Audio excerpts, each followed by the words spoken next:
How to solve front camera not working. Hello everyone, welcome to this channel. I'm Emily and I'm here to help you out today. So without any delay, let's get started.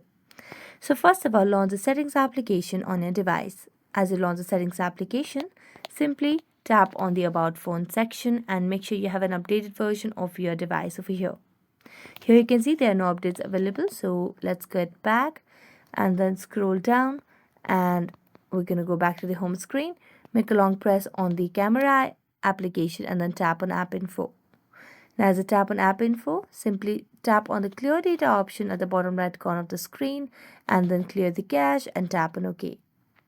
Now go to the app permissions and make sure you have toggled on all the required options.